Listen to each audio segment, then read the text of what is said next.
Hello and welcome to the first video of my little Marine Commander guide.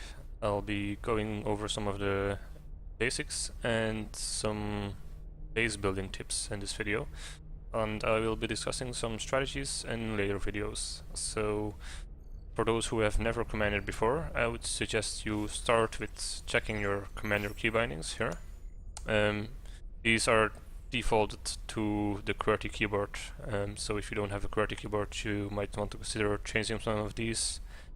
It's not really that important to use all of your key bindings, but it's really important to use the assist and the ammo medpack key bindings, because if you have to click and do this every time somebody asks for medpacks or ammo, it's gonna take you too long and your marines are not gonna be happy about it.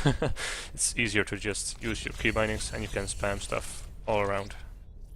There's one key binding that's not mentioned in the menu, and it's spacebar. And basically what spacebar does is whenever somebody is under attack or is asking for a medpack, you get a little notification on the right side. You can click that and then it will take you to wherever the marine is, but you can also just click spacebar and it will make things easier for you. So I would just using that and keeping that in mind. Another thing you can keep an eye on if you're not that familiar with the tech paths is this button here. It will allow you to check the tech paths and see what you need to get all the upgrades out without having to visit wikis and stuff like that, which is handy. You can also see what you need when you go over the tabs, but this is a nice overview.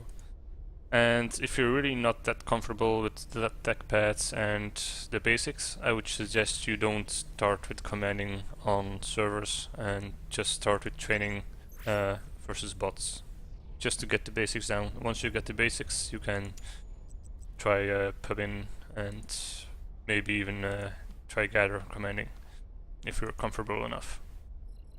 So now I'm going to go over the base building tips a bit. Thing is, the first thing you're going to build most likely is an armory, and a lot of commanders place it in the middle of the room because it's easy and accessible for people who respawn, which is good. So if you spawn, you can just get your stuff, get out. The only downside is to placing it in the middle of the room is that you're sort of blocking your view of the base a bit. So if you have to fight against aliens inside this room, you will have to run around this stuff and it will block shots and make it less effective for you to track the skulls and stuff. So what you see is often commanders placing an armory against a wall. So this is still fairly accessible for people who are respawning, so you can get stuff, but you can also keep a better overview of your base, so there's nothing blocking too much your line of sight. So that's something to keep in mind. Another thing, if you place the IPs, of course you never want to place them this close to each other, because, well, of course you have to consider bile bomb is gonna do a lot of damage. But another thing is, if one or two skulls get in your base and they start fighting the IPs and you have maybe two people respawning, they most likely won't be respawning at the exact same time. They will be like maybe 50% respawned here and maybe 25% respawned here. So if you keep these IPs close to each other, the skulls can just kill one marine as he spawns, then switch easily to this one, kill the other, and then switch back to this one. And you can never get any spawners in. If you, however, place the IPs as far apart as possible, the skulls will have to switch targets whenever a person respawns, so it can buy you enough time for backup to arrive in base or for actually people to respawn. So this is a much better placement of your structures. Obviously the ops, you want to place it where you get the good line of sight of your base. So this will allow you to check the vents and see the left side of the base. Also, if skulls get in and go near the power, you'll scan it as well. So this is a good location. Another advantage is that if you jump out, you can easily snipe skulls who are bunching your ops. If you placed your ops in something like this here. Objective completed. It gives you good coverage as well, and it's less easy for skulls to find it, but if skulls get behind it and you start munching it here, you have to get out and walk all the way here to defend it, which is not as good.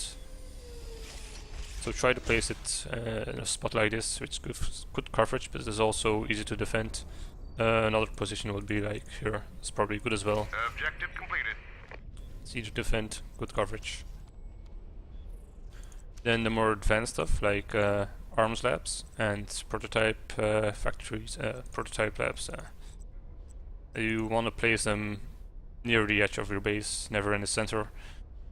Also because you don't want to clutter up stuff and make it too vulnerable to biobomb, but also because, well, the arms lab you don't really need to get anything from it as a player. It's just there for upgrades. So you place it near a corner where it's not in your way, and this is also good because it's easy to defend. You do the same thing with prototype and just place it somewhere here maybe.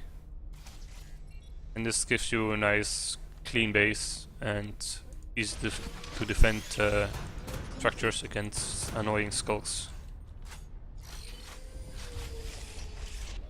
So I hope this will teach you something about base building, and I hope you will check out the next videos.